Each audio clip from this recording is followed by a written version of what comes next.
La Delegación de Estudiantes del Centro de la UNED en Calatayud hemos organizado esta conferencia en la cual el profesor Luis Español, que actualmente es profesor titular de la Universidad de La Rioja y director del Departamento de Matemáticas y Computación, y también es presidente de la presidente de la Comisión de Historia del Comité Español de Matemáticas, ha tenido la gentileza de aceptar nuestra invitación a venir a Calatayud a contarnos cosas sobre historia de las matemáticas. Luis Español, hablar de Luis Español es para mí un honor muy grande, porque aparte de haberlo tenido como profesor, él lo ha sido casi todo en las matemáticas en La Rioja. Él ha organizado congresos, ha impartido clases, ha sido vicerrector de la Universidad de Zaragoza también, porque sus raíces, la Universidad de La Rioja las tuvo en la Universidad de Zaragoza. Como he dicho, fue profesor titular de la Universidad de Zaragoza. Ha trabajado en historia de las matemáticas y en historia de la ciencia, porque pues, ha sido presidente también de la Sociedad Española de Historia de las Ciencias y de las Técnicas durante 6 años. Y bueno, realmente La Rioja tiene un valor con Luis muy importante. Y yo nada más, simplemente darle a él la bienvenida y os dejo con él. Muchas gracias por venir, y cuando quieras, pues.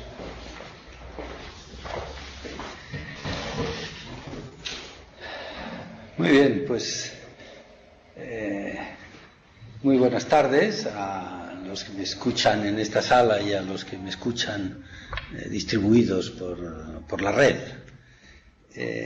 Yo siempre tengo un especial gusto cuando hablo y estoy en Aragón, ¿no? Porque aunque a mí por 35 años de profesión se me identifica mucho con La Rioja y yo tengo todo lo bueno del mundo que decir de La Rioja, pues bueno, yo soy mañico, yo soy mañico, y cuando estoy en Aragón, pues me gusta hacerlo notar, me gusta sobre todo, y también cuando no estoy.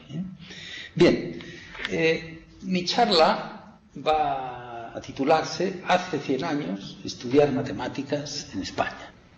Y tengo en la transparencia siguiente expuestos 3 motivos para hablar de esto.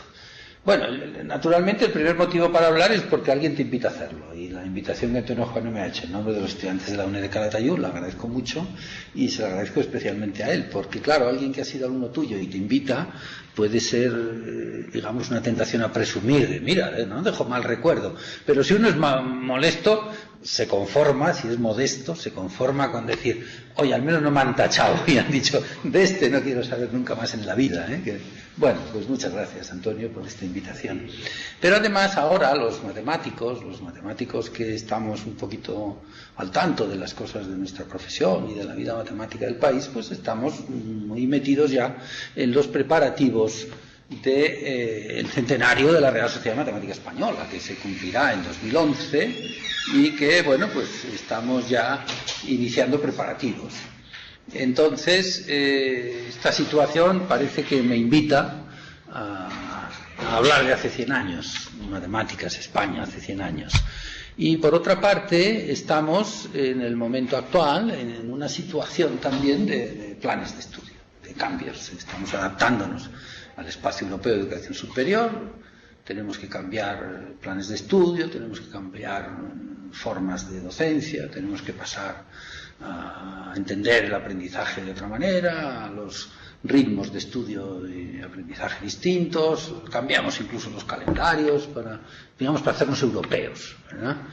Esta idea de que ser europeo es bueno porque nosotros somos europeos de algún modo, y lo venimos siendo desde hace mucho tiempo, pero hemos sido europeos de segunda fila y tenemos que intentar ser europeos de primera fila. Esa es una muy vieja aspiración, como luego hablaremos de ello. Y entonces ahora yo he puesto ahí ese eslogan que enseguida se entenderá por qué lo he puesto, ¿no? Eso de Europa igual docencia, esa especie de ecuación, la docencia universitaria en este caso, tiene que ser europea. Tenemos que cambiar todo para ser europeos, lo cual, bueno, tiene como siempre sus discusiones, pero eso es normal, no hay nada importante que se pueda hacer sin discusiones. Entonces, estos tres motivos me llevan a hablar del título que he expresado, este título de hace 100 años, y dentro de la matemática española hace 100 años he elegido estudiar matemáticas, que es un título muy esquemático y como tal igual a alguien le puede hacer pensar cosas distintas de las que yo voy a decir, pero el índice lo aclarará un poquito más. En el índice indico que hay como 5 trozos que van a ser desiguales, ¿no? En el tiempo, ¿verdad? Y en la intensidad de mi exposición.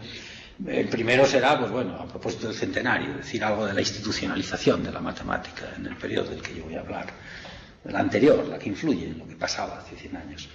El plan de estudios será la segunda parte. El plan de estudios es de 1900, porque el que había hace 100 años, 1910, 11, pues era el de 1900, con algún mínimo retoque.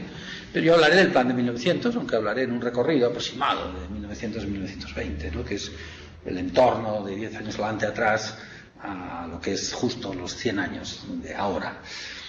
Claro, este plan, como todo en la vida, tiene sus críticas, y el plan a unos les pareció bien, por eso lo pusieron, y a otros les pareció mal, y por eso lo criticaron, y evolucionó con la resistencia a cambiar de los que les parecía bien y con los intentos por cambiarlo de aquellos que les parecía mal, y algo de eso hablaré en la tercera parte, que las críticas al plan, reformas y relevos hasta aproximadamente 1900, tampoco más. Y dedicaré también una cuarta parte a hablar un poco del doctorado. Cuando hablamos de las carreras universitarias, claro, parece que solo las licenciaturas importan, ¿eh? Después de las licenciaturas había las diplomaturas, ahora ya hay grados, másteres, bueno, todo ha cambiado mucho. Pero lo tradicional, digamos, era la licenciatura, en la época que estamos, a la que me voy a referir, estaba el bachillerato, la licenciatura, aparte de otros estudios más profesionales, ¿verdad? De comercio, de artes y oficios, lo que luego fueron los peritajes y luego las ingenierías técnicas, en fin, había todo eso, pero digamos que una carrera universitaria era un bachillerato, una licenciatura y un doctorado. El doctorado, pues pocos lo hacían, ¿verdad? Pero el doctorado prácticamente no servía más que para la carrera universitaria, casi como ahora. Pero el doctorado es un asunto muy relevante, porque igual entonces que ahora es escaso, y es escaso entre otras cosas porque es importante el esfuerzo que se necesita para hacerlo, y es escaso el rendimiento en empleo que tiene.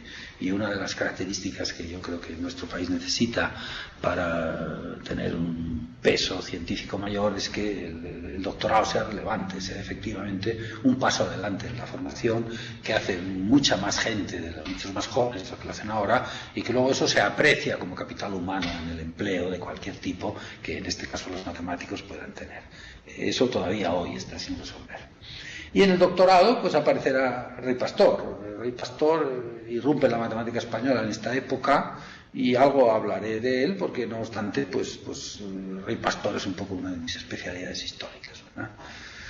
Motivada por un hecho, que es que yo estaba en Logroño y Rey Pastor es de Logroño, y un segundo hecho, que es la España autonómica. En la España autonómica los de cada terruño tenían la obligación de exaltar a sus personajes, y un tercer hecho, que era que desde Zaragoza Mariano Hormigón me impuso cariñosamente, con ese cariño obligatorio que él sabía imponer a sus proyectos, a los amigos, que yo, que estaba en Logroño, tenía la obligación de ocuparme de Rey Pastor. Bueno, pues efectivamente Mariano acabó teniendo algo de razón, y bien o mal lo he hecho durante este tiempo, y por tanto es natural que yo siempre aproveche para hablar de Rey Pastor.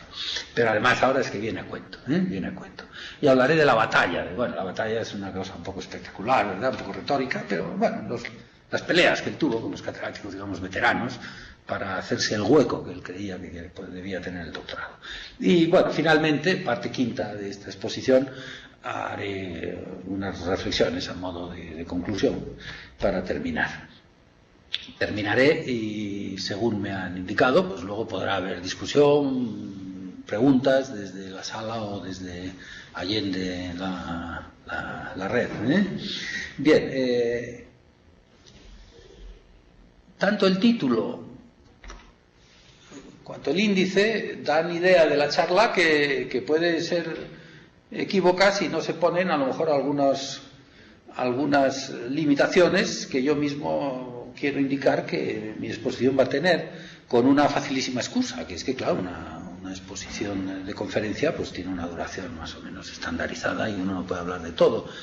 Pero a los historiadores o a los matemáticos, a los científicos, cuando hablamos sobre todo de historia, nos gusta mucho insistir siempre en que todo debe ser contextualizado. Mirar las cosas en corrito pequeño está bien porque hay que conocer los detalles, pero es obligatorio tener siempre puntos de vista amplios de las cosas, de contexto social, contexto institucional, de muchos tipos. Y en ese sentido yo quiero simplemente poner de manifiesto algunas limitaciones que yo puedo anunciar a priori y otras muchas que los escuchantes, ¿verdad?, pues pondrán por su cuenta. El aspecto institucional del que voy a hablar en principio, claro, va a ser simplemente una introducción rápida para centrarme en el tema. Cuando mencione profesores y planes de estudio me voy a centrar en Madrid. Eso, bueno, efectivamente había más universidades en las que se estudiaba matemáticas, no muchas más, ya hablaré de ello, pero claro, pues detrás de Madrid estaba Barcelona, y no hablar nada de Barcelona, alguno podría decir, ¿qué pasa? No existía Barcelona, y Zaragoza, que era entonces la tercera universidad con matemáticas completas. Había una gran homogeneidad de plan de estudios, los planes de estudio eran por decreto para todo el país, luego por tanto todo lo que yo diga de plan de estudios vale para todos, pero en cambio efectivamente las menciones que yo voy a hacer a personas pues van a centrarse, salvo pequeñitas excepciones, en Madrid, y bueno, que me perdonen los demás. Tampoco voy a centrarme en mencionar número de estudiantes ni aspectos de la organización docente, voy a explicar solo qué se estudiaba y cómo evolucionó un poquito lo que se estudiaba. Pero bueno, alguna cosa suelta puede que diga, pero no hablaré, digamos, de esa especie de la sociología universitaria del momento, ni también dentro del plan de estudios me voy a centrar en lo que podríamos llamar lo más puro de matemáticas y las cosas que se estudiaban de física, química, astronomía, que podríamos considerar más aplicados, pues los voy a dejar un poquito de lado. Claro, no voy a hablar de biografías, mencionaré personas, pero con algún detalle quizá de su significado, pero no puedo entretenerme en dar biografías. Y Saborri Pastor, que le dedicaré un poquito, los demás no, y también mi explicación del doctorado va a ser muy breve. O sea que, bueno, dentro de las limitaciones yo espero que acabe siendo una charla interesante. Bien, la primera parte pues a propósito del centenario de la Real Sociedad Matemática Española que celebraremos en 2010. En la segunda mitad del siglo XIX España vivió un proceso interesante de institucionalización de la ciencia en general y de la matemática en particular. En esta imagen que puede verse ahora en pantalla hay dos columnas. La columna de la izquierda son iniciativas, digamos, oficiales, institucionales, de los poderes públicos, y en la columna de la derecha hay iniciativas que son más digamos, lo que diríamos a la sociedad civil, ese término que ahora se acuña mucho, y aunque para realizar actividades siempre era necesario algún apoyo oficial, la existencia de esas sociedades era, digamos, privada, la iniciativa de sus miembros. Por orden cronológico, lo importante a resaltar es que, claro, las ciencias, hasta casi la mitad del siglo XIX no aparecen como tales, porque las facultades de filosofía, que dentro de la vieja división de la Universidad Española eran facultades menores, el año 43 pasan a mayores y se crean secciones de ciencias, o sea que ya, digamos, la matemática ya no es uno más de los conocimientos englobados en ese saber general que es la filosofía, al que se le dedica un rato, sino que ya dentro de las ciencias y con otras ciencias ya va teniendo una cierta personalidad en la Universidad Española. Y en el año 48 hay una cosa también importante en la que España también va un poco retrasada respecto a los países que consideramos avanzados de Europa, que es la creación de la Real Academia de Ciencias, en la que, claro, que hubo matemáticos desde el principio, matemáticos como tales, como Cortázar, ese gran catálogo de matemáticas que llena el centro del siglo XIX, y con sus libros, y también hubo pues mucha gente que tenía las matemáticas dentro de su hacer profesional, ingenieros, militares, etc. Y el año 57 es un año muy importante, porque en el año 57, la famosa ley Moyano, ya se crean las facultades de ciencias como facultades como tales, y dentro de las facultades de ciencias ya exactas, que es el nombre digamos, inicial de matemáticas. La sección de exactas ya es una sección propia, y con el desarrollo de la ley Moyano en el 57 aparece ya lo que propiamente es el primer licenciado en matemáticas. El primer licenciado en matemáticas es de esa época. Y bueno, la facultad va evolucionando, no me entretengo más que en su arranque. Y por otra parte, más tarde, después ya de los años revolucionarios, ¿verdad?, del 64, la Revolución Septembrina, ya aparecen las Reales Sociedades Españolas de tema científico. La primera es la de Historia Natural, el año 71, recogiendo el gran desarrollo que había tenido en cuanto al número de científicos y actividades a partir de todos los programas ilustrados de Carlos III, de creación de jardines botánicos, en fin, y por qué el Nuevo Mundo y toda la explotación mineral y todos los estudios botánicos y todo el uso para la farmacia, etcétera, de esas cosas, pues llevó un desarrollo de la historia natural potente que cuajó en que las personas que en ello estaban se constituyeran en sociedad al amparo real, pero siempre como una sociedad, digamos, civil. Hay que tener en cuenta que tampoco era fácil que hubiera sociedades de tipo civil antes, porque la posibilidad de asociarse no fue permitida por la ley hasta precisamente los años de la Revolución Septembrina. Y los biólogos, los geólogos, fueron los primeros en arrancar con este asociacionismo. Y luego, ya metidos en el siglo XX, los físicos y químicos crearon su sociedad en 1903 y los matemáticos en el 11. Entonces, este esquema general hay que, bueno, tenerlo un poquito en mente para ver cómo había evolucionado el aspecto institucional de la ciencia española en esa época. Y esta siguiente lámina, que se refiere a este mismo punto primero, a propósito del centenario, esta lo que quiere es explicar otro trasfondo que hay en estas, a lo largo de estas transformaciones, que es que había una polémica en la ciencia española. La polémica de la ciencia española, en principio, es una polémica, digamos, con Francia, con alguien que dijo que no, España no, la ciencia no le debía nada a España, un ilustrado francés, y entonces hubo reacciones a eso. Pero a su vez, dentro de España, como sucedió cuando Napoleón, ¿verdad?, pues dentro de que de Francia venía un ataque, en España algunos estaban, no diré de acuerdo con el ataque, pero sí dándole la razón. Es que es verdad, si es que nosotros tenemos literatos y artistas, pero no tenemos científicos, ¿no?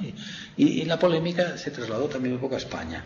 Yo he puesto ahí algunas pequeñas referencias. Echegaray, el ingeniero, matemático, premio de literatura, ese hombre tan prolífico, y que como llegó a una edad muy avanzada, en perfectas condiciones intelectuales, pues cundió mucho en el siglo XIX y primeros años del XX español, ¿verdad?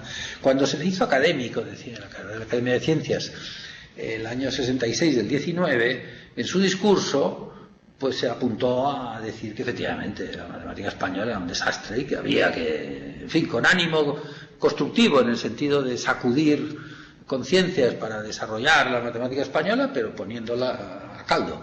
Y como Echegaray era un hombre muy elocuente y con esa retórica que a veces nos parece un poco cursi de su época y de su estilo, pues decía aquello de que en la ciencia, digamos en particular en la matemática, la historia de la matemática no ofrece nombres que labios españoles puedan pronunciar con facilidad. Todos son nombres rarísimos de gente extranjera, ¿verdad?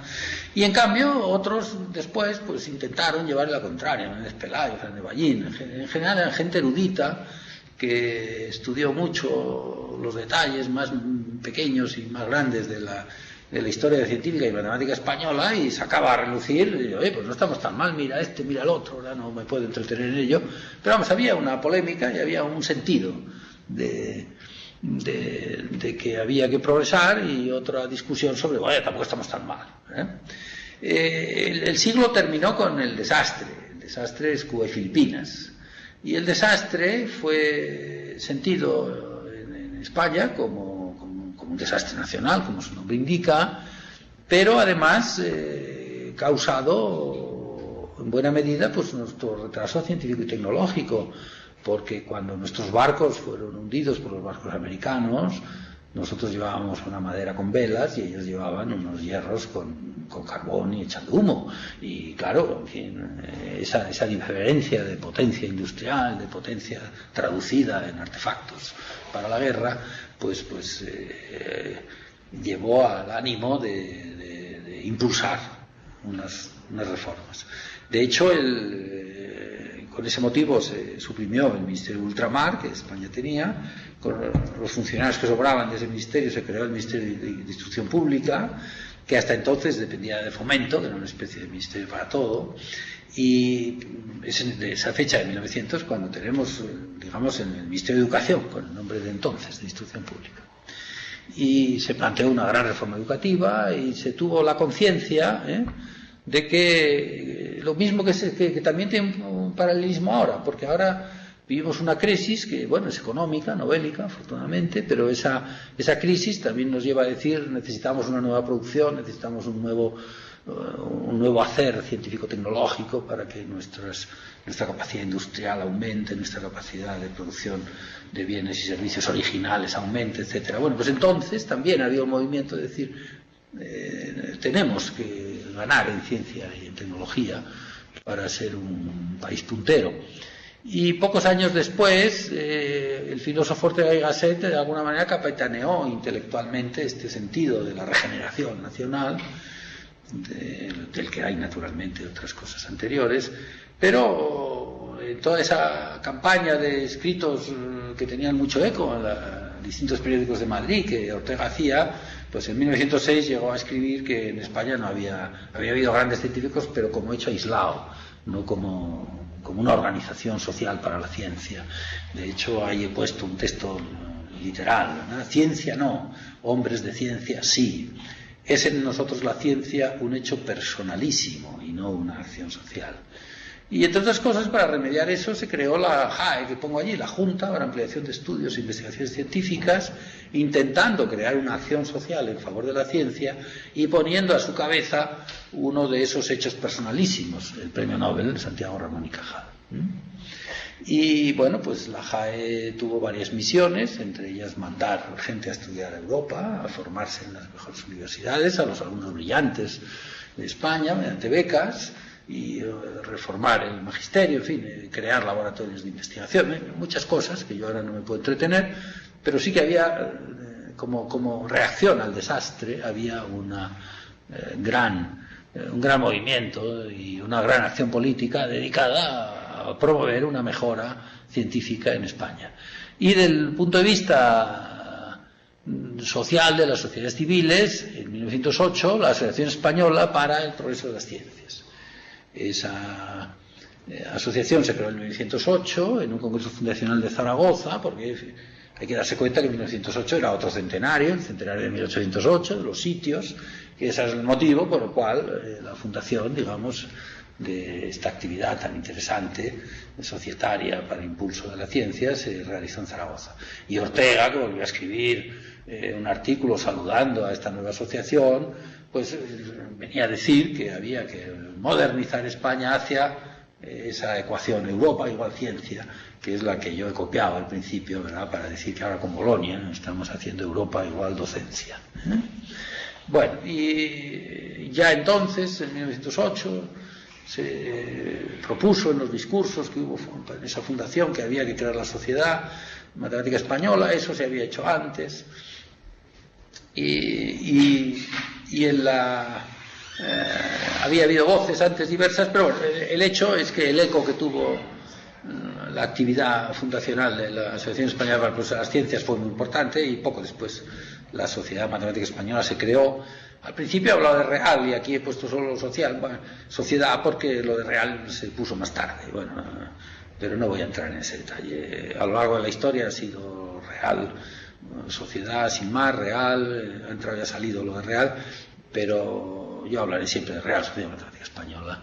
Y simplemente ahí está indicado que Octavio de Toledo, uno de los matemáticos importantes del momento, del que luego tendré más ocasión de hablar, entonces ya dijo que había que empezar en la revista de la Sociedad a crear unas papeletas para que la historia de la matemática estuviera bien conocida. Entonces una de las cosas que había entonces era preocupación por conocer bien nuestra historia en función de toda esa polémica que antes había habido.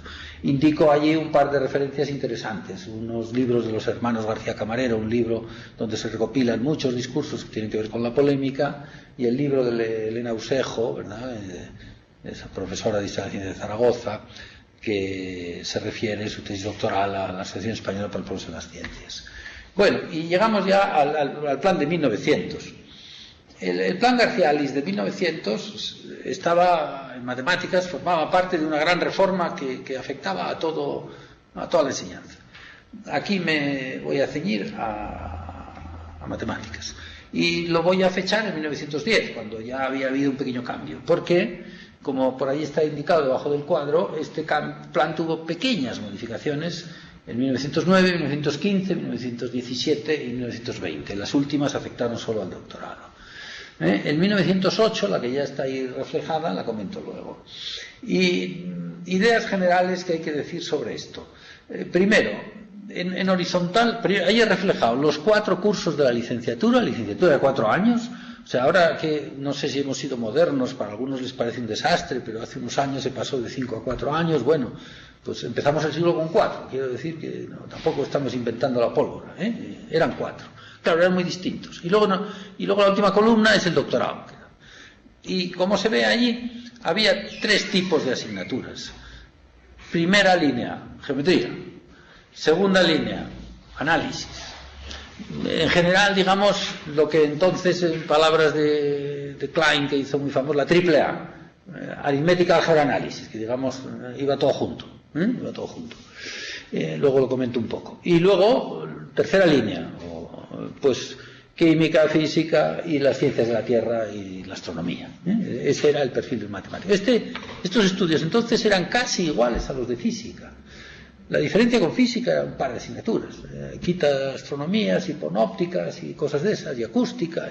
Esto era casi, matemáticos y físicos casi iguales. Otra cosa importante que se debe decir en líneas generales es que Madrid, Barcelona y Zaragoza eran las únicas universidades en las que se podía estudiar esto.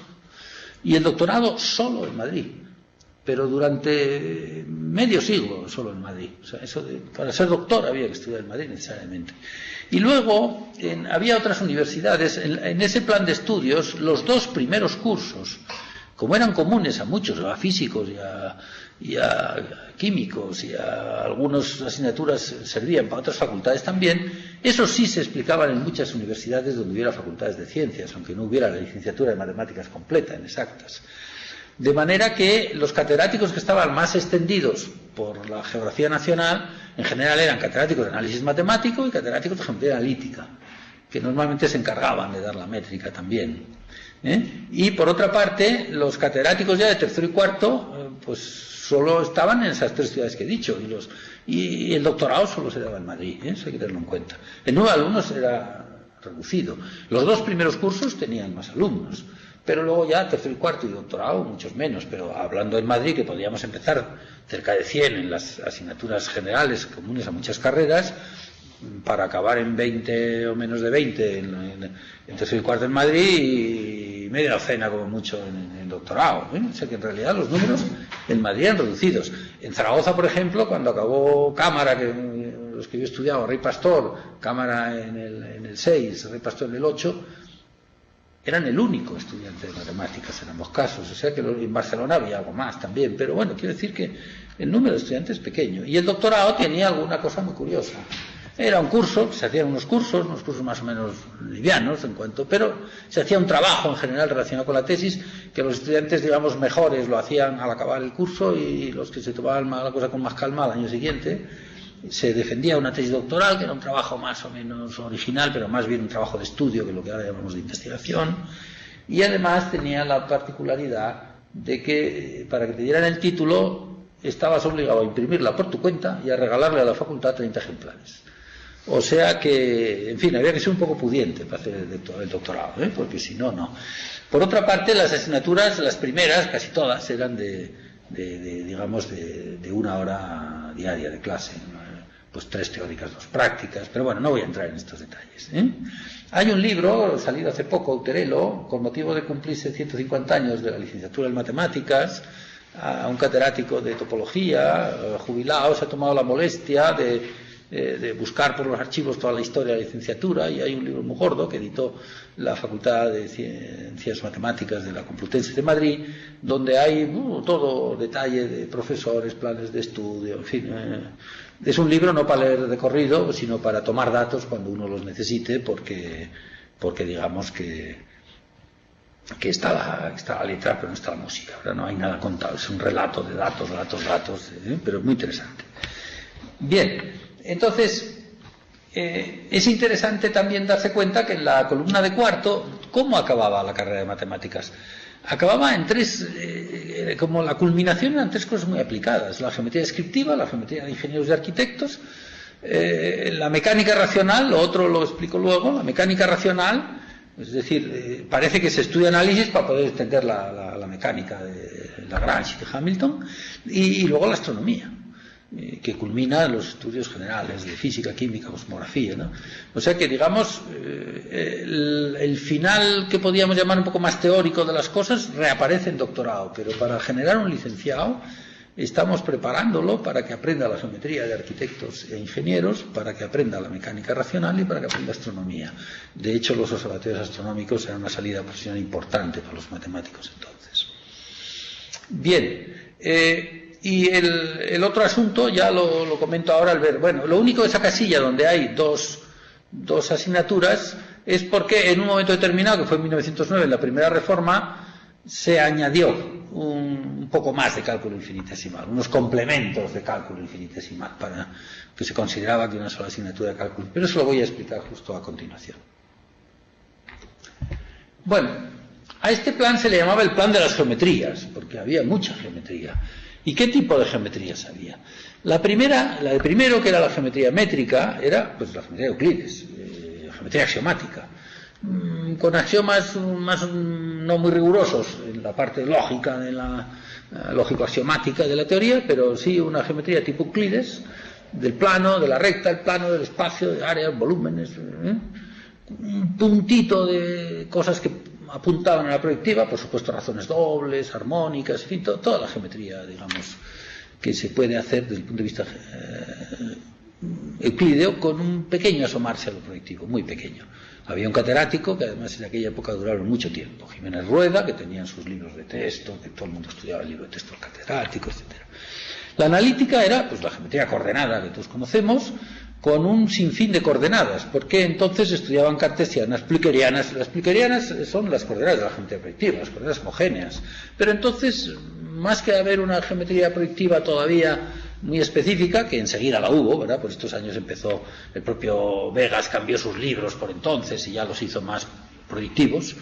Pero en general lo que había a lo largo del XIX era una colección de coordenadas baricéntricas, coordenadas trilineales, coordenadas homogéneas, y era como una colección de coordenadas, más que y aunque las plicerianas que pongo allí son las específicas de la geometría proyectiva, no había una analítica proyectiva como la entendemos pero sí se hacía una clasificación más o menos rigurosa de cónicas, cuádricas, etc. Y el catedrático también durante muchísimos años, Vegas. Y la analítica, esa de segundo, era la única que se hacían cuentas algebraicas. Todo lo demás era sintético, todo lo demás era razonamiento a partir de axiomas. La geometría de la posición era el nombre que recibía la geometría proyectiva, que era geometría proyectiva sintética, también axiomas y deducción, intentando razonar sobre lo que la geometría podía imaginar, porque todas las geometrías de esta época no pasaban de la dimensión 3, no se hacía geometría n-dimensional. De hecho, los libros y los cursos se estructuraban la recta, el plano y el espacio, digamos, figuras de primera categoría, figuras de segunda categoría, etc., con el lenguaje de entonces. Y luego había una geometría superior, que era la geometría, bueno, luego la descriptiva, que ya he comentado, la aplicada, a la que se aplicaba métodos métricos cuando eran proyecciones ortogonales. La geometría descriptiva básicamente lo que hace es representar en el plano figuras del espacio, los planos que llevan enrollados debajo del brazo los técnicos que construyen edificios, piezas, etc. Y lo que se trata es de ver en un plano lo que luego hay que hacer en el espacio. Y eso se puede hacer por proyecciones ortogonales, que usan geometría métrica, o por proyecciones desde un punto de tipo cónico, que usan técnicas de geometría proyectiva, digamos que en definitiva la descriptiva se apoyaba en la geometría de la posición y en la parte métrica que se deducía de la geometría de la posición. Y la geometría superior volvía a extender los temas sintéticos de posición y descriptiva con algún ejercicio práctico usando analítica ya de tipo proyectivo, purkeriano.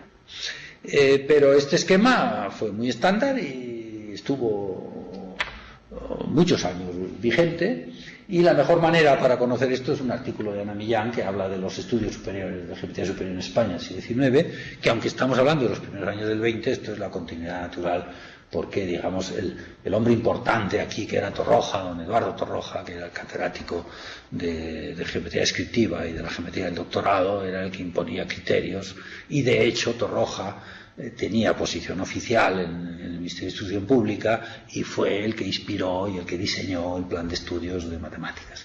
Y las críticas, como ahora veremos, se dedican, el plan de las geometrías se le llamaba, en tono un poco despectivo, basta de geometría, no tanta y no tan antigua, porque esta geometría sintética se consideraba ya por parte de muchos una geometría anticuada. ¿Qué había en análisis? La línea de análisis tenía en primero y segundo unos análisis que eran más o menos una asignatura muy grande, dividida en 2 años, ¿verdad? Que era análisis matemático primero y segundo. Y luego venía el cálculo infinitesimal. Luego, a partir de 1909, la asignatura esa de complemento, de cálculo infinitesimal, que se simultaneaba con la mecánica racional. Y luego había más análisis en el doctorado. ¿Qué se estudiaba entonces? Bueno, a mí me gusta, al análisis 1 y 2, me gusta llamarle con un nombre tradicional que Rey Pastor utilizó en su primer libro, análisis algebraico, porque hay toda una tradición de análisis algebraico que ahí expongo en qué significa.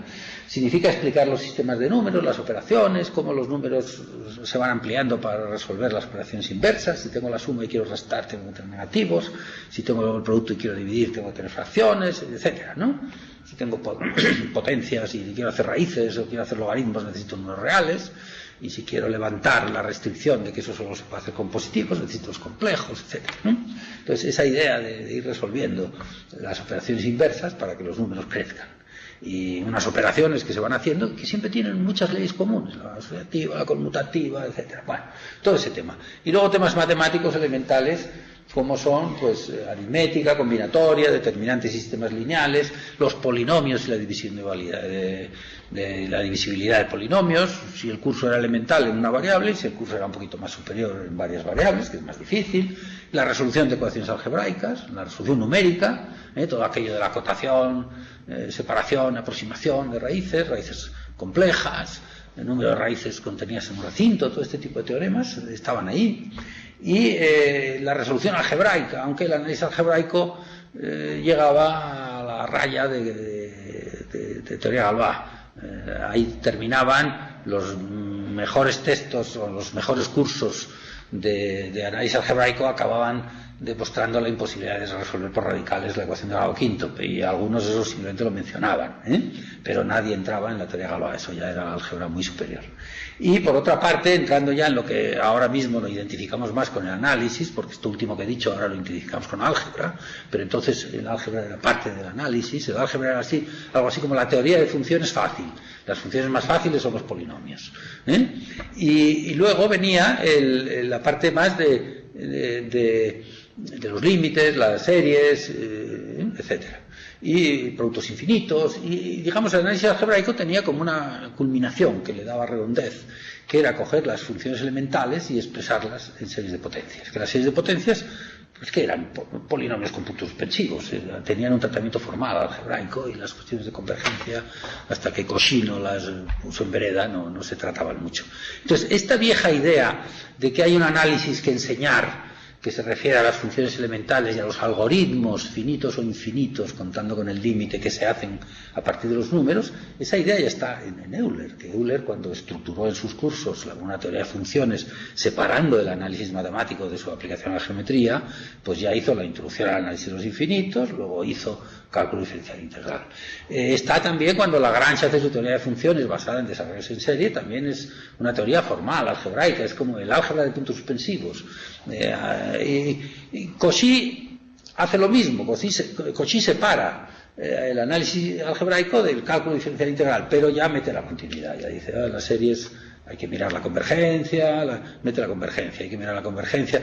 Pero bueno, hay una tradición muy grande que unos autores le llaman análisis algebraico y otros no, pero ese tipo de matemática es la que estuvo en la enseñanza europea durante final del 18 y prácticamente todo el 19, y esa es la que aquí se refleja en este primer curso. Porque el análisis matemático primero y segundo contenía todo esto que yo estoy llamando análisis algebraico, más algo más que era pues la obligación de llenar el programa. Al principio había trigonometría, pero luego, enseguida diré que en la reforma del año 15 la trigonometría se pasó a la geometría, esa geometría métrica tenía que explicar trigonometría plana y esférica, y con lo cual las asignaturas de análisis cogió del infinitesimal la teoría de la derivación de las funciones de una y varias variables, y ya la idea esa del análisis algebraico más puro se quedó un poquito, pero en cambio el análisis algebraico carecía también de variable compleja. La variable compleja era más difícil y todo lo que se hacía solo real, lo que se puede hacer desde el punto de vista real, porque el análisis complejo, si uno lo lleva en los desarrollos en series de potencias a su estudio teórico más perfecto, pues enlaza enseguida con la teoría de las funciones analíticas de Weierstrass. Entonces, este tipo de cosas, que era un análisis básico previo y que contiene aritmética, álgebra y análisis, esa es vieja idea del análisis algebraico, es la que estaba en 1 y 2. Lo de cálculo infinitesimal hay que explicarlo menos, porque eso es más conocido, en fin, con las técnicas y los métodos de entonces, pero cálculo diferencial, cálculo integral, aplicaciones a la geometría diferencial sencilla y ecuaciones diferenciales. O sea que, y bueno, luego cuando ya hubo complementos, pues los profesores podían ir metiendo más cosas. Y cuando aquí, fijaros que ahí hay otra cosa importante. Menciono los catedráticos. Octavio de Toledo era el gran catedrático de análisis de la época. Luego, ahora enseguida le voy a dedicar un poquito más de tiempo a este personaje. Y Villafañe ya estaba a punto de jubilación, o sea que ya su importancia en este era mayor y era menor, su importancia en este ámbito. Irueste no es de los más llamativos, pero se encargaba de todo el cálculo infinitesimal. Y cuando se hace la ampliación de cálculo, hay que darse cuenta allí de que el catedrático que se ocupa de ello es el de mecánica racional, Ruiz Castizo. Este es el momento también de decir que entonces la organización de la enseñanza universitaria en cuanto al profesor se refiere era muy distinta. Ahora, una cátedra se daban por asignaturas, con tantas horas de clase y con tanto sueldo. No tenías dedicación exclusiva, tú tenías que dar esta asignatura, que según las horas semanales y según tal te pagaban tanto. Y a veces los catedráticos acumulaban otras cátedras. Por ejemplo, los catedráticos de provincias, pues si sacaban cátedra de análisis 2, además daban la 1 por acumulación, que se decía, con lo cual ganaban un poquito más de dinero y tal. Y si además estaban en Madrid y hacían libros, como había alumnos y los vendían, pues el último sobresueldo.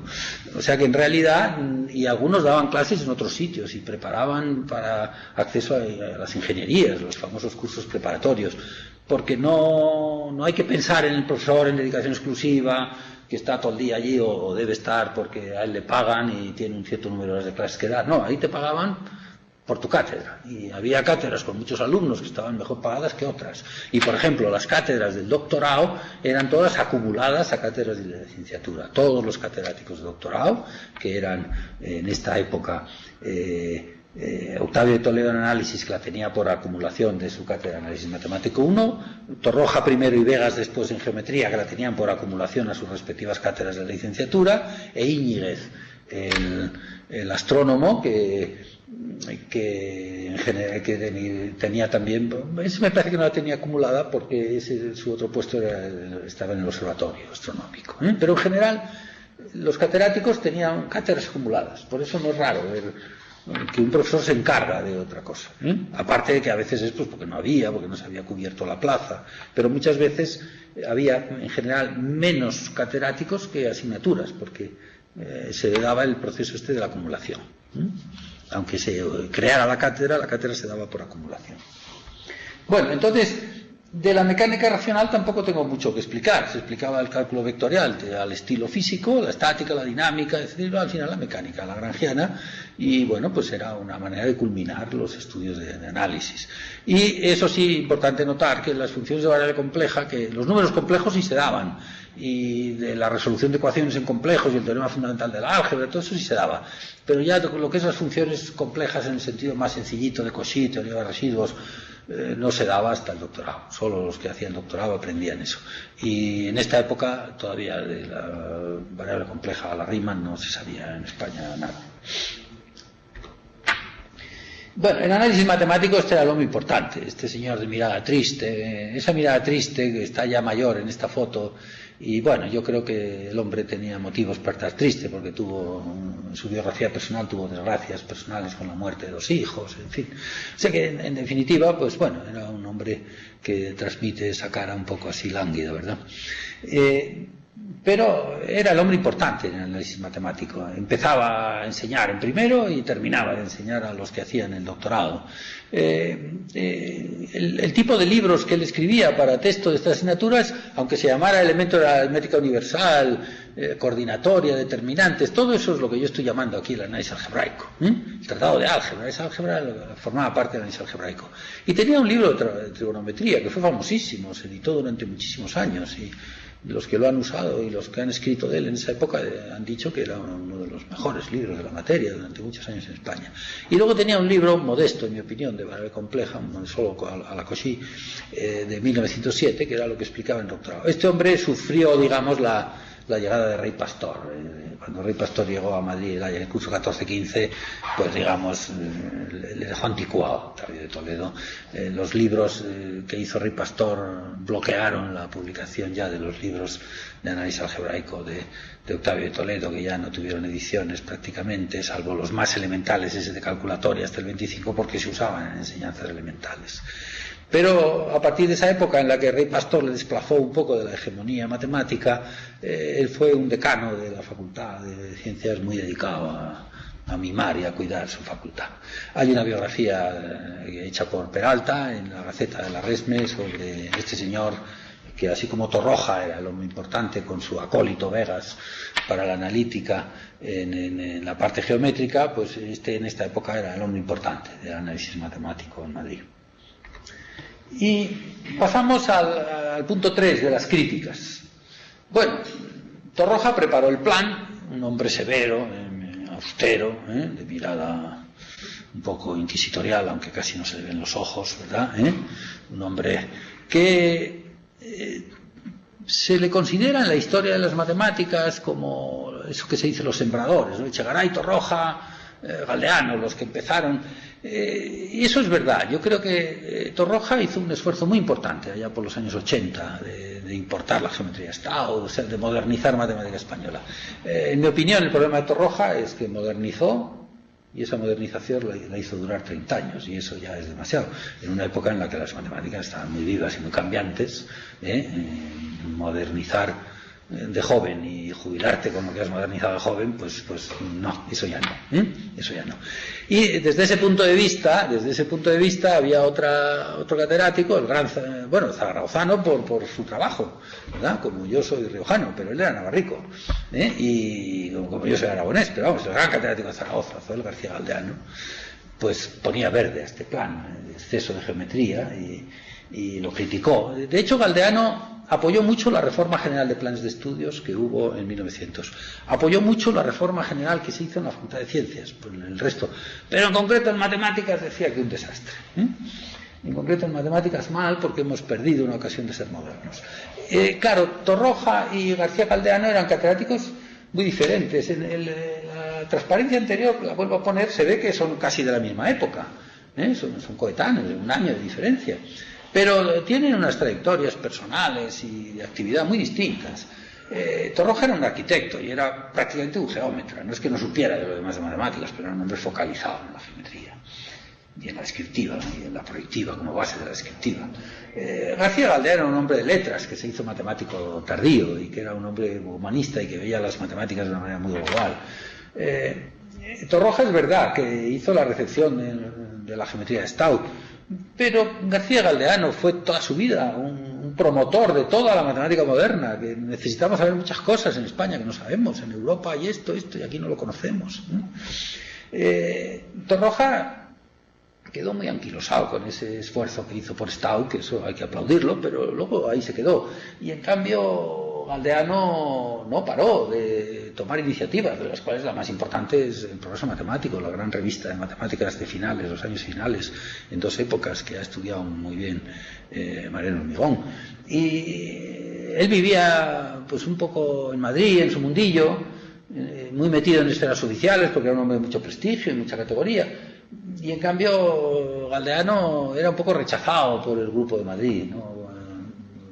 Se sospechaba, bueno, son cosas difíciles de probar, ¿verdad? Intentó ir a Madrid a alguna cátedra y no la ganó, y se discute si la merecía o no la merecía, bueno, pero en realidad no era bien visto en Madrid. Y Torroja no tenía relación con la matemática internacional, y en cambio Galdeano estaba completamente relacionado con Europa, la matemática europea, sus congresos. De hecho, fue miembro de la Comisión Internacional para la Instrucción, la Enseñanza de las Matemáticas, que fue creada en 1908 en el Congreso Internacional de Roma. Digamos, por resumir, yo he puesto ahí 2 palabras. Torroja representa la matemática española autosuficiente, autosatisfecha, ¿no? Qué buenos que somos, qué libros más gordos hacemos. Galdeano representa autocrítica, nos falta mucho por saber, hay muchas teorías que se conocen en Europa que aquí todavía no las conoce nadie. Eran 2 hombres muy distintos. Y el esquema de críticas pues era fácil de entender: exceso de geometría sintética, más álgebra teórica, entremos en la teoría de Galois, que era un poco la gran asignatura pendiente, más teoría de funciones, más geometría con uso de polinomios algebraica y más geometría con uso de infinitesimales y de análisis, más geometría diferencial, y en general más puesta al día y más investigación, que entonces la investigación era como una cosa que uno hacía alguna vez, alguna cosa, pero más dedicación. Y que por el empuje de los críticos ¿qué cambios se hicieron? Pues la verdad es que muy poquitos. Ya he comentado que en 1909 se puso la asignatura de complementos con 3 horas semanales para que se pudiera. También hay que decir que la asignatura de tercero de elementos de cálculo infinitesimal tenía más horas a la semana que las demás, tenía más intensidad docente. En 1915 se le añadió a esta asignatura de complementos 1 hora más. La trigonometría pasó del análisis matemático de primero a la geometría métrica de primero, con lo cual ganó espacio para explicar más cosas, el análisis más cálculo.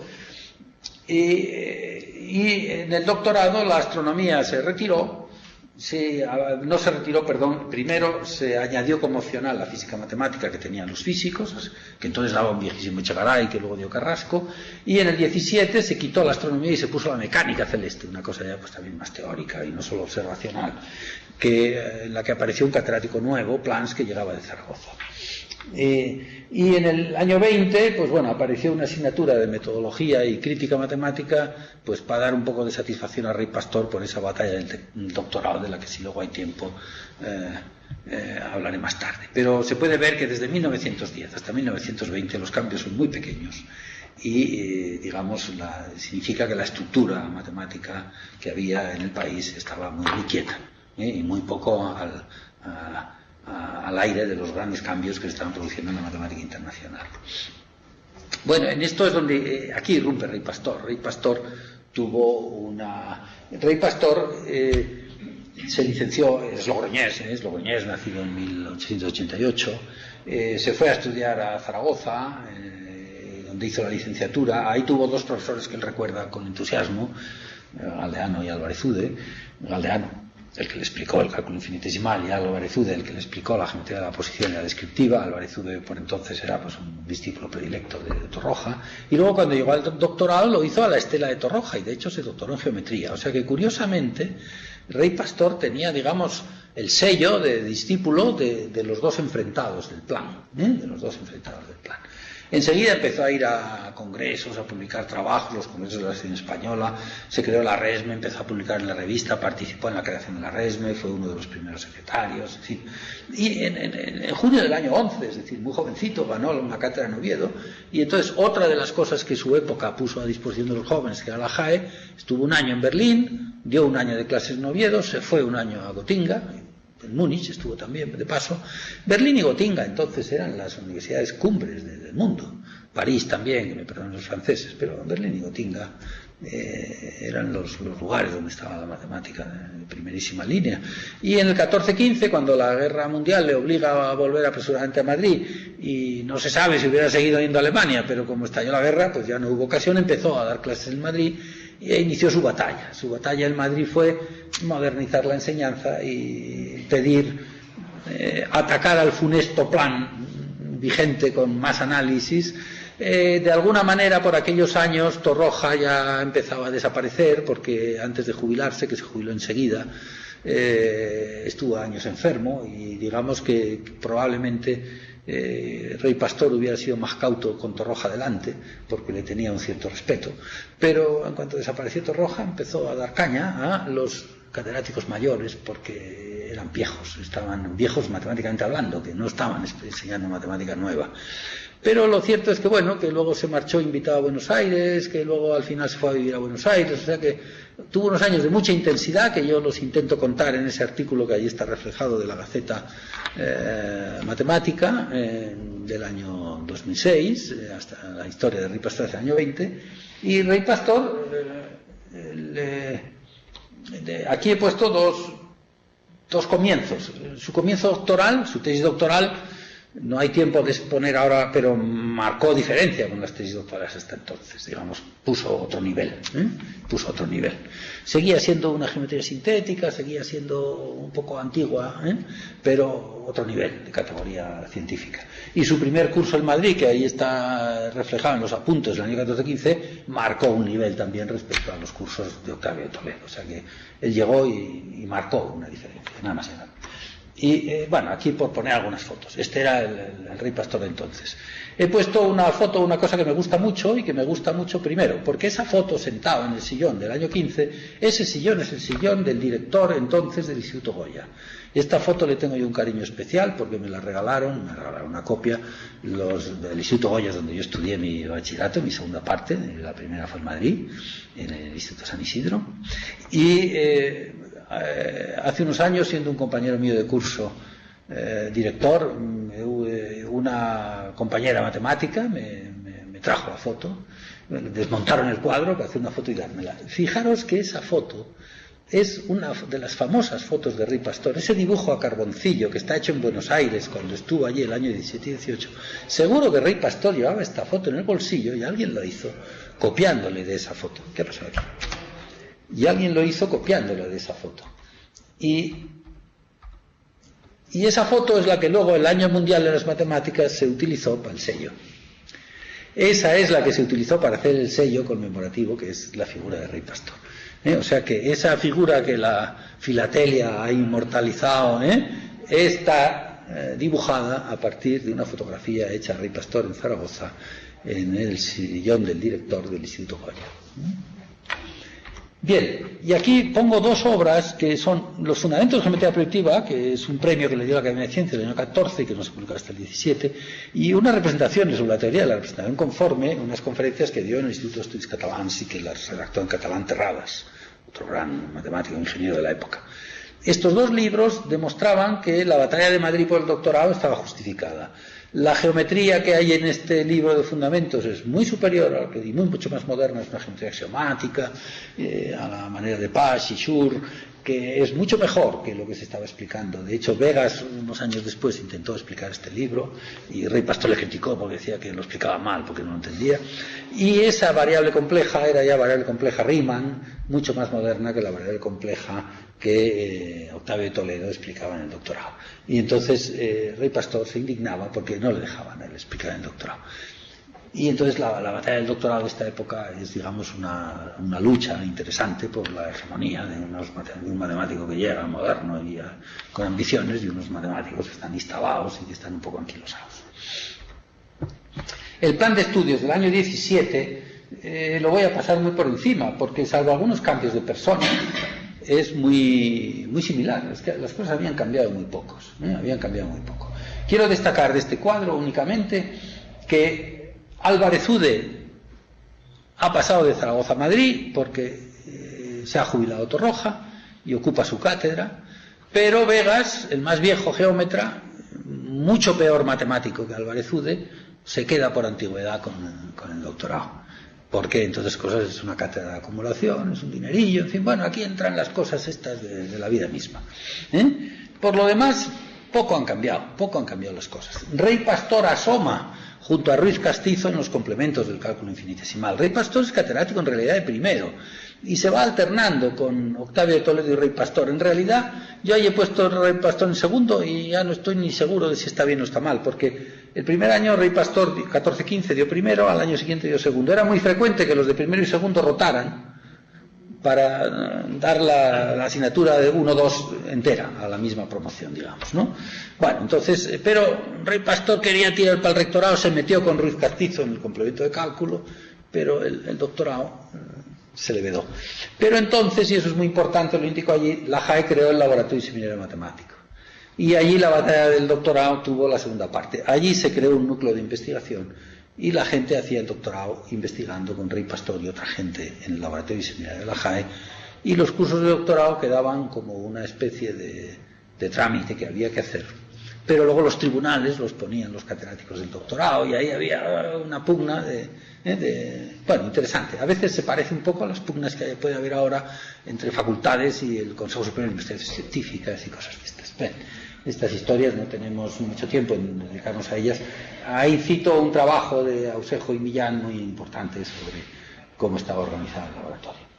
Y es muy importante también ver que la astronomía desapareció, el doctorado apareció la mecánica del Stegomplans. Y esta idea la voy a desarrollar un poco. Bueno, esto es simplemente poner gráficamente a los herederos de Torroja. Torroja, que era un patriarca de la matemática española y un mandamás de la matemática española, tanto era así que como los reyes, aquellos reyes aragoneses antiguos, su reino se partió en tres. Y entonces tuvo un heredero en el doctorado, que fue Vegas, a la sazón 60 años más o menos, un heredero en la cátedra, que fue Álvarez Ude, a la sazón 40 años, y el joven Rey Pastor, que pedía sitio y no le dejaban sitio en lo que daba dinero, y le dejaron sitio en lo que no daba dinero, que le hicieron académico.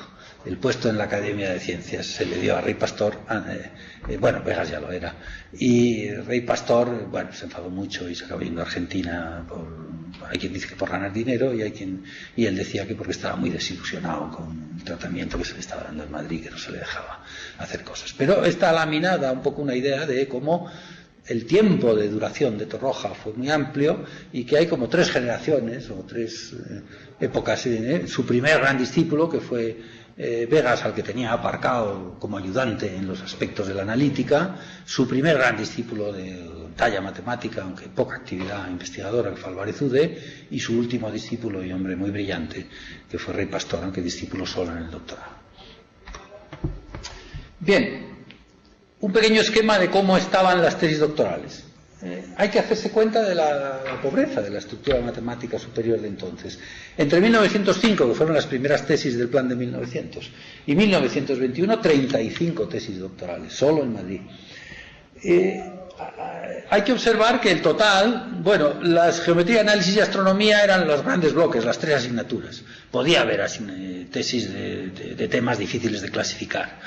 Pero con el tiempo apareció la historia y con el tiempo apareció la mecánica, porque antes he hablado de que había una historia en el doctorado opcional. Se la regalaron a Rey Pastor para que no protestara, porque no le dejaban acceso al doctorado. Como a él le gustaban los temas de historia de la matemática, le dije, pues te ponemos una de metodología y crítica para que cuentes historia de la matemática. Y Plans empezó a dirigir tesis en mecánica. Es importante notar que las tesis caen, 15, 11, 9. ¿Pero por qué caen? Las 9 del periodo 16-21, más una que marco en azul ahí, una de geometría del 15, están ya hechas en el Laboratorio Seminario Matemático y son de un nivel diferente al anterior. Pero como se exige más, hay menos tesis. La cosa luego remontará en el tiempo. Pero de momento porque antes cualquiera que se apuntaba acababa haciendo una tesis. Ahora ya había que dar un cierto nivelito, en fin. Y había discusiones sobre cuál era realmente el nivel que había que tener. Pero curiosamente, en una época en la que la estructura de la investigación, digamos, sufre un impulso, hay menos tesis doctorales. Hay menos tesis doctorales, pero aumenta sensiblemente la calidad. Y bueno, ahí he puesto los nombres de los primeros, que ya son personas más o menos conocidas de la historia del siglo XX de la matemática española, pero que voy a pasar por delante. Cito al final como referencia una tesis, un trabajo mío y de otros colaboradores sobre el doctorado en matemáticas en esos años. Y a modo de conclusión voy a presentar 2 láminas. Una, que es un tema que a mí me subyugó, y que, bueno, para reflexionar sobre las cosas que pueden estar contenidas en esta charla puede venir bien. Rey Pastor escribió el año 53 en la ABC un artículo sobre Torres Quevedo y el 98, en el cual defendía varias tesis, y algunos historiadores como Cacho Viu y tal, de época reciente, las han defendido parecidas. Decía, la generación del 98, que es una generación que nosotros llamamos literaria, es mentira. La generación impactada por el 98, por el desastre, es los adolescentes de entonces, dice Rey Pastor.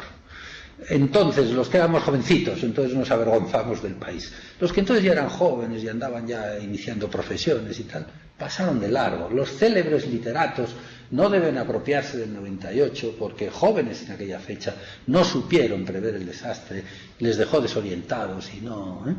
Los silenciosos científicos cincuentones, los que antes hemos llamado los sembradores, esos sí descubrieron los males de España y se empeñaron en resolverlos. Entonces yo pongo ahí una pregunta un poquito retórica, pero a la que yo le he dedicado un artículo que menciono ahí detrás. Hay una analogía generación-matemática. Entre estas cosas que Rey Pastor dice en este artículo, yo encuentro alguna semejanza con el hecho de que él admire a Echegaray, Torroja y Galdeano, que serían los cincuentones, que previeron los males de España y que se impulsaron a remediarlos, aunque digamos que Torroja se anquilosara un poco quizá, y los jóvenes, que sería la generación intermedia, los Vegas, Octavio de Toledo, que se sentaron en el sillón, se dedicaron a decir, jo, qué estupendos somos, qué bien lo hacemos, y a vivir 25 años sin cambiar nada. Y su generación, a la que él se apunta un poco con entusiasmo, como diciendo, somos los que de nuevo queremos cambiar el país. Bueno, yo en ese artículo pretendo ver si esa analogía matemática puede existir. Y otro tema para reflexión final, quiero hablar de la ideología de los científicos, pero también son unas líneas para acabar en un minuto ya y no extenderme más. Hormigón ha escrito mucho y bien sobre paradigmas y matemáticos, intentando adaptar las teorías de Kuhn, que van muy bien a las ciencias experimentales, a las matemáticas. Y cuando él dirigió esta obra colectiva que es Paradigms in Mathematics, que sale de un simposio que se hizo en Zaragoza, un ruso, un académico de la Unión Soviética, Demidov, un gran historiador de la ciencia y de la matemática, habló sobre la ideología de los científicos y decía, en una sociedad científica hay un paradigma, en este caso matemático, que es los saberes y los métodos que en ese momento se usan. Hay una ideología matemática que significa cómo la gente piensa, qué es importante en la matemática, qué no, qué se debe poner, qué no, qué se debe hacer, qué es lo que influye en planes de estudios, en orientación de investigaciones, etcétera, en preferir a veces a unos u otros en oposiciones, aparte de las cuestiones de particularismos y personalismos, etcétera. Y la ideología general, es la forma en que uno ve el mundo, y su ideología, que se parece ya más a la ideología política, también incide en estas cosas. Y esto es importante a la hora de reflexionar sobre las cosas que yo he contado de hace 100 años y las cosas que también están pasando ahora. Disputas sobre este plan y este otro plan, y también es bueno disponer de alguna categoría teórica para la reflexión sobre estas cosas y ver dónde estás defendiendo una práctica matemática, dónde estás defendiendo una ideología matemática, es decir, qué piensas tú de lo que las matemáticas o no deben ser, dónde estás defendiendo una ideología general y otro ámbito muy común que no he puesto allí, intereses particulares, en fin, muy humanos, pero al mismo tiempo, pues a lo mejor un poco inconfesables, y por eso ni se ponen en estas cosas. Termino también diciendo que una vez a mí sobre este tema se me ocurrió escribir un artículo intentando encontrar en la discusión sobre la dialéctica del campo infinitesimal una aplicación, que es un tema viejo y nuevo, una aplicación de este tipo de ideologías. Y ya con esto termino. Al final nos estamos fijando en una época de hace 100 años que nos sirve para ver que había muchos problemas muy parecidos a los de ahora y al mismo tiempo muy distintos, porque son épocas y tiempos completamente diferentes, y animar a todo el que le interesen estas cosas pues a que lea sobre los hechos concretos de la vida matemática y a que lea sobre las reflexiones filosóficas e históricas que proporcionan categorías intelectuales para poder explicar los fenómenos históricos un poquito mejor. Pues yo con esto termino. Muchas gracias por la atención a los que la han tenido y disculpas a los que he aburrido. Nada más. Muchas gracias, profesor Español. Si a la gente que está en el chat le parece interesante realizar alguna pregunta, pues puede hacerlo ahora.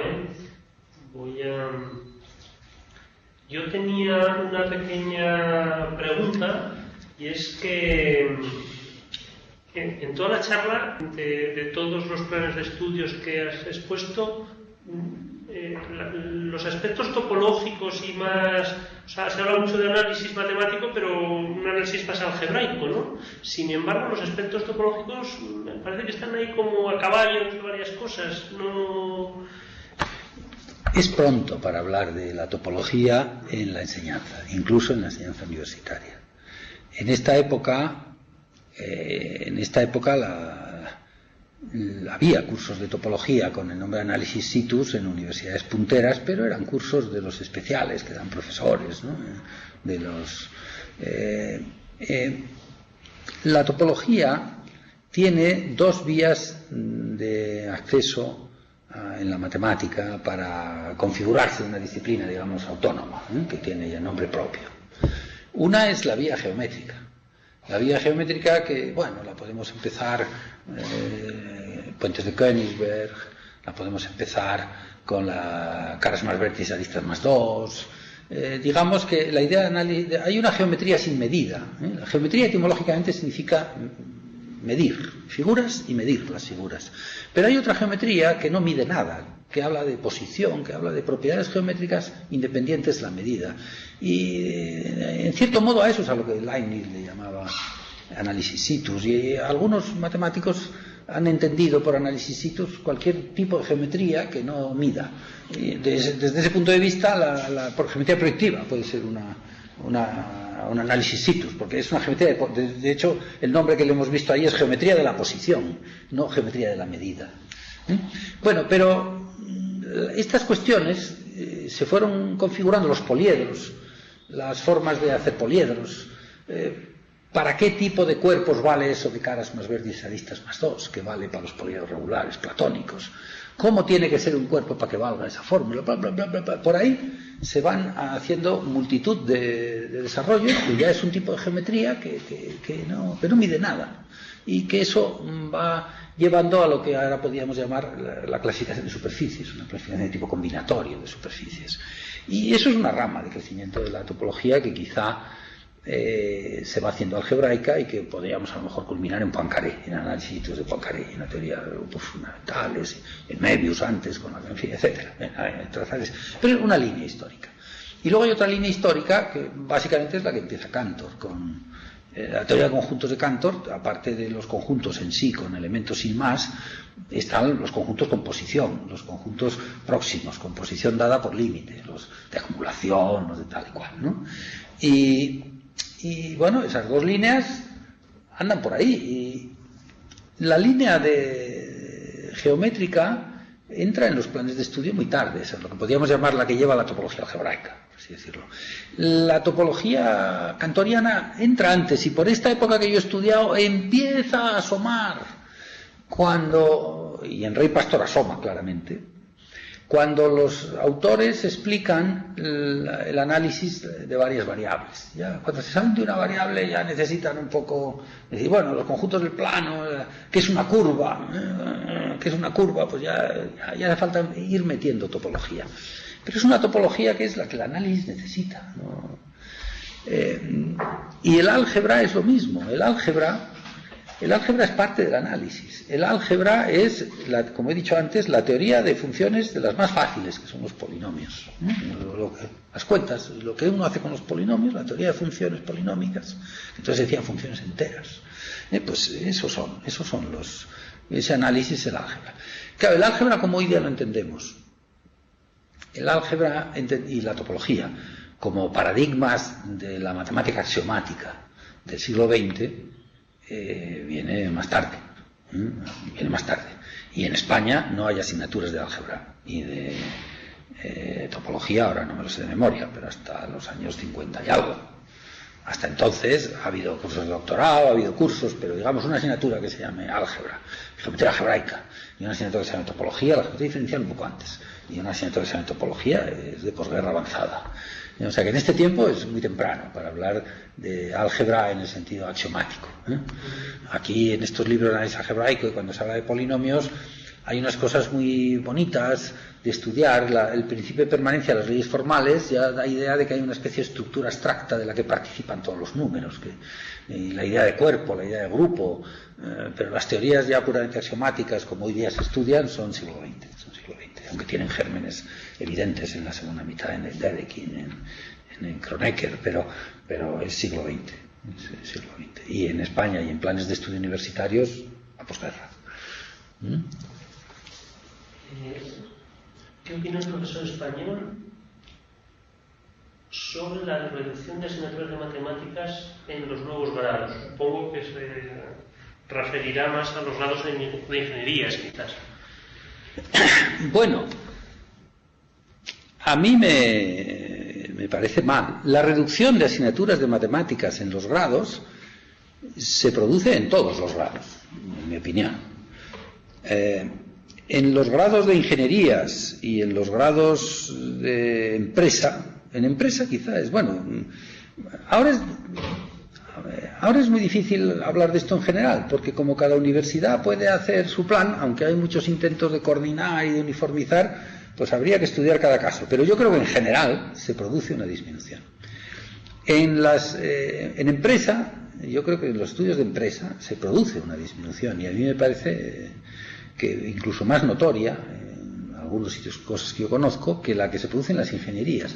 Las ingenierías profesionalizantes, las que tienen directrices propias y tal, ese criterio general ha reservado un mínimo, pero donde los colegas universitarios de otras especialidades han podido hacer por su cuenta, están tirando a una reducción de las matemáticas severa, que yo creo que alguna vez se pagará. Porque, claro, las matemáticas son necesarias. Yo tengo una idea personal que también es un poco contraria a la idea tradicional de que las matemáticas se han de acumular en los primeros años. Las matemáticas se podían diversificar a lo largo de sus estudios, dándoles la intensidad que se necesite en cada momento y aprovechando que el estudiante ve su necesidad para una mejor motivación y no embotellarlas en un primer curso. Pero con un argumento, en mi opinión, un poco cínico, algunos de los colegas de otras titulaciones dicen que si son tan básicas habrá que darlas al principio, porque si no. Entonces, bueno, no son buenos tiempos para las matemáticas en las carreras en las que las matemáticas tienen una presencia auxiliar.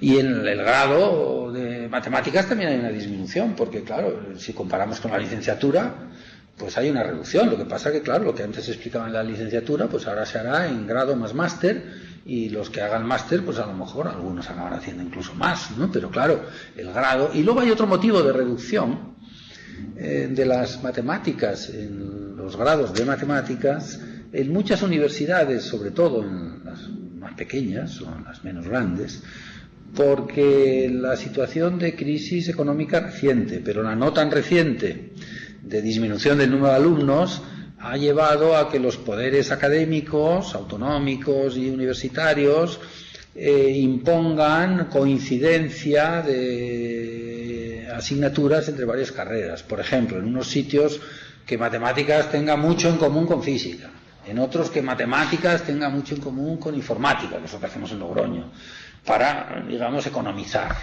Eso hace que matemáticas tenga menos matemáticas que podría tener y que informática tenga más matemáticas que podría tener. Pero esos intentos de concentrar titulaciones para economizar, porque estamos en época también de escasez de alumnos, etcétera, pues también hace que a veces las carreras, los contenidos hayan disminuido. Y luego otras veces la disminución afecta más a un sector de la matemática que a otro, algo más teórico a veces que a otro, en fin.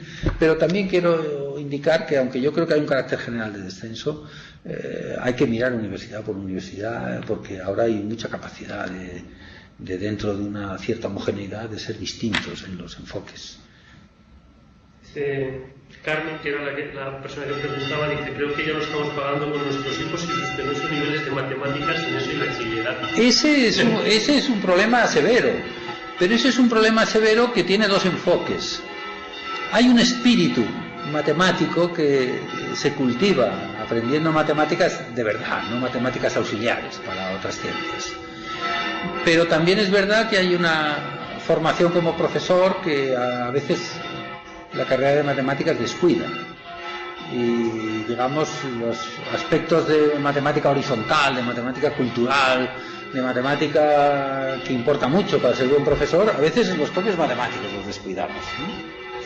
Y bueno, pero en general yo creo que ahora que estamos empezando a dar másteres de formación de profesorado en la especialidad de matemáticas, nos encontramos con que hay muchos matemáticos, muchos alumnos que no son matemáticos, ingenieros de diversos tipos que conocen matemáticas, hombre, sí, pero un conocimiento, digamos, tecnocrático, un problemilla que saben resolver, pero no esa idea, y para ti que es la matemática, esa idea la tienen muy poco desarrollada, ¿no? Muy poco desarrollada, y eso es muy perjudicial para la enseñanza. Y por otra parte, también hay que tener en cuenta que se han hecho intentos de crear un mínimo de estudios matemáticos, un mínimo de créditos equivalentes, pero todos esos créditos, todas esas ideas no acaban de triunfar, porque quien quiera se puede escapar de esos criterios homogeneizadores de muchas maneras. En este momento faltan matemáticos en el país, con los grados que ahora estamos poniendo en marcha. Los matemáticos ya se colocan en muchas cosas, no solo en la enseñanza, pero el número total de matemáticos que producimos en España es menor que el número de plazas que se ofrecen en todo el conjunto del país para la enseñanza. Entonces, claro, nos quejamos de que vienen de otras titulaciones, pero es que no hay más remedio. Eso es como quejarse de los inmigrantes. Si hay oferta y no hay gente, pues vendrán. Yo también de los inmigrantes a veces me gusta decir, por llamar un poco la atención, ¿qué son los inmigrantes ahora en España? Los hijos que no hemos tenido en los últimos 50 años, que se han acabado las familias numerosas, pues vienen de fuera, porque falta gente, Entonces faltan matemáticos, pero no vienen a las aulas, no vienen. Tenemos otra pregunta de R. Fernández 55, que no sé cómo se llama, le he preguntado aquí en el foro, pero no sé el nombre. Él pregunta, ¿habrá un cambio real en la enseñanza universitaria con los nuevos grados o se trata de un cambio de nombre en la vinculación?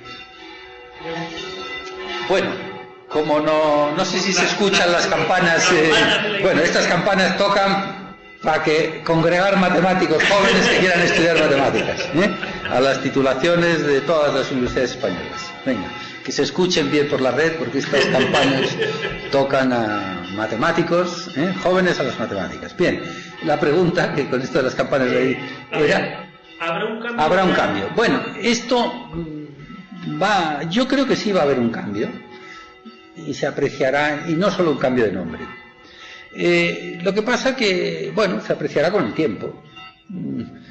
Hay una manera anecdótica de explicar el cambio. Yo estoy en una edad que ya es próxima a la jubilación y por tanto tengo muchos amigos un poco mayores que yo que ya están en la edad de jubilarse, y en mi vida personal pues hay dos conversaciones que ya son muy frecuentes, las de jubilados y las de abuelos. Bueno, pues en este ámbito uno ve con frecuencia compañeros, algo mayores que yo, que se quieren escapar de la universidad. Ya se va a jubilar, que todo esto que viene es un lío. Claro, se viene a escapar en general de una manera crítica, porque hay que enseñar las clases de otra manera, porque es un rollo burocrático preocuparse del detalle que ahora te piden los programas y los planes. Pero en el fondo de todo esto, y quizá con un exceso de burocratización, y quizá con un exceso de propedéutica pedagógica, y quizá con algunos excesos, en realidad en el fondo lo que se está pidiendo es hágale usted más caso al alumno. Y eso está bien. Y si eso se hace, pues está muy bien. Porque, en fin, recordemos tiempos bien próximos y algo incluso lejanos, y una frase muy extendida entre los científicos y entre los matemáticos era aquello de el que vale para investigar, investiga, el que no vale para investigar, enseña, y el que no vale para enseñar, enseña cómo se enseña. Bueno, pues te tienes que dedicar a enseñar, y enseñar bien, y con atención, y con dedicación, y con tal. Pero también están fallando cosas, que hay cosas que las personas las haremos. Yo todavía tengo unos años para hacerlas mejor o peor, pero depende mucho de la manera en que lo sintamos y seamos capaces de hacerlo. Y también depende un poco de los medios, porque curiosamente una de las características de Bolonia y de esta cosa del espíritu del Espacio Europeo Superior era el grupo pequeño y tal. Lo primero que han hecho las universidades en muchísimos sitios es pasar por alto todo el grupo pequeño, porque no hay dinero para pagar las necesidades de profesorado que eso conlleva. Claro, también el hecho de la crisis económica y las reducciones presupuestarias es coyuntural, ya veremos. Pero yo creo que el cambio potencialmente va a cambiar algo más que los nombres. Y si la estructura grado máster consolida y máster profesionalizante y máster de investigación y los nuevos doctorados que están todavía por ver cómo van a ser, y las escuelas de doctorados, si todo esto consolida, yo creo que el cambio será más que de nombre. Y si solo cambia el nombre, pues es que ha fracasado. Este persona se llama Roberto, Estoy contestando a Roberto, que ya nos ha dicho cómo se llamaba. Bueno, pues si no hay más preguntas, creo que ya solo queda agradecer en primer lugar al profesor Luis Español por esta amabilísima charla y yo creo que ha sido muy amena y